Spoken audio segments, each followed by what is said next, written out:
বাড়িতে আপনি আসছেন, প্রত্যেকের সাথে কথা বলছেন, এই যে ঘটনা, এর মূল কারণটা কি আপনার মনে হয়?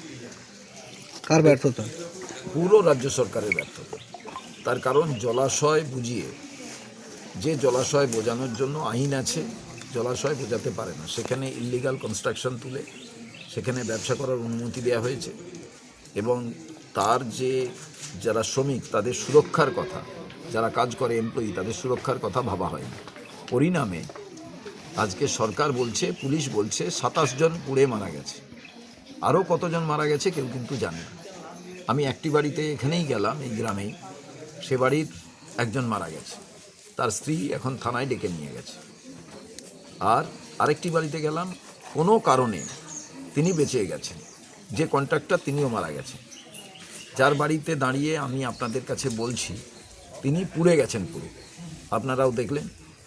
আমরা দুটো বাড়িতে গেলাম, আমাদের কী আর বলবো, কিভাবে সাহায্য করা যাবে। আমি সরকারকে বলেছিলাম যারা মারা গেছে 25 লক্ষ টাকা করে দেয়া হোক, একটি সরকারি চাকরি তাদের পরিবারকে দেয়া হোক, আর যারা আহত হয়েছেন, পুড়ে গেছেন, তাদের চিকিৎসার ব্যবস্থা এবং এককালীন টাকা। তা না হলে তারা তো কিছুদিন কাজ করতে পারবে না, তো তাদের সংসার চলবে কী করে? কার কাছে দাবি করবেন? কন্ট্রাক্টরই তো মারা গেছে। অতএব যারা এই ব্যবসার মালিক এবং সরকার, তাদের ভাবতে হবে। এবং এই যে ডিপার্টমেন্টগুলো, ধরুন ফুড ডিপার্টমেন্ট, ধরুন যারা ট্রেড লাইসেন্স দিচ্ছে, এদের তো প্রত্যেকেরই জেল হওয়া দরকার। কী করে এখানে পেলো? Fire department.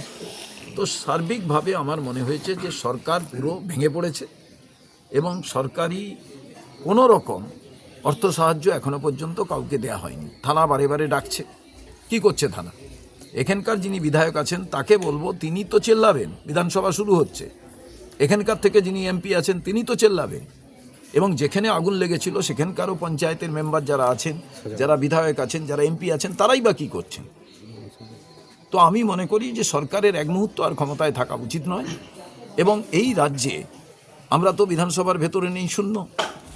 তো এবার আমরা বলার মতো জায়গা কোথায়? বাইরে। কিন্তু বিধানসভার ভেতরে যাদের বলার মতো আছে, সেই এই রাজ্যেরই, এই জেলারই বাসিন্দা, বিরোধী দলনেতা, তিনিও নিশ্চুপ। জলাশয়ের উপরে বড় বড় বিল্ডিং হয়েছে, তিনি কি করছিলেন? সরকার তো অন্যায় করছে, সরকারের সেই অন্যায়টা বন্ধ করার জন্য বিরোধী দল থাকে। টিএমসি অন্যায় করছে, বিজেপি সেই অন্যায় মাথা পেতে নিচ্ছে, শুধু নির্বাচনে জেতার কৌশল তৈরি করছে। এই এলাকার মানুষকে বলবো যে এই রাজ্য সরকার, তাকে পরিবর্তন করা দরকার, আর বিজেপিকে রোখা দরকার। তা না হলে এই রকম আগুন লাগতে থাকবে, এই রকম ইল্লিগাল কনস্ট্রাকশন হবে, এই রকম জলাশয় ভরিয়ে সেখানে অবৈধভাবে বাড়ি তৈরি হবে এবং অবৈধভাবে ব্যবসা হবে। তার পরিণাম এই আমাদের গরিব মানুষেরা মারা যাবে। আপনারা কীভাবে পাশে থাকবেন? আমরা পাশে আছি বলেই এদের পাশে এসছি।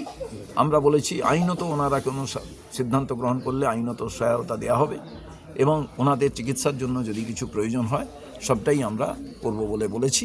এবং আজকে আমাদের তো বেশি কিছু নয়, ওনাদের মানে এই রকম অবস্থার পর, এরা তো সবাই গরিব, তো এদের ধরুন একটু ভিটামিনেরও দরকার, সেই ব্যবস্থাটা আমাদের কর্মীরা এখানে তারা নিজেরাই করেছে। মানে আমরা আহতদের রাজ্য থেকে বলেছি যে আপনাদের পাশে থাকব। দুটো জিনিস, সেটা হচ্ছে প্রথম চিকিৎসাটা প্রয়োজন, যাতে কোনো জায়গায় পয়জন না হয়ে যায়, সেপটিক না হয়ে যায়, কারণ পোড়া জিনিসটা যত শুকোবে ততই সে ব্যাপারে আমাদের অনেক বেশি সজাগ থাকতে হবে এবং মানে চিকিৎসকের পরামর্শে চলতে হবে। মানে আহতদের চিকিৎসার ভারটা আপনারা তুলে নেবেন? হ্যাঁ, আমরা বললাম যে চিকিৎসা যা প্রয়োজন হবে আমরা তা করব। আর আপনারা বললেন যে 25 লক্ষ টাকা ওটা মুখ্যমন্ত্রী, আমরা সরকারের কাছে দাবি করেছি এবং যারা মারা গেছে সরকার যাতে এই 25 লক্ষ টাকা একজন পরিবারের থেকে চাকরির ব্যবস্থা করে। চাকরি পাবে তো না? যে পুড়ে গেছে তাকে চাকরি বা তাকে তার এককালীন অর্থ সাহায্যের কথা বলা হয়েছে।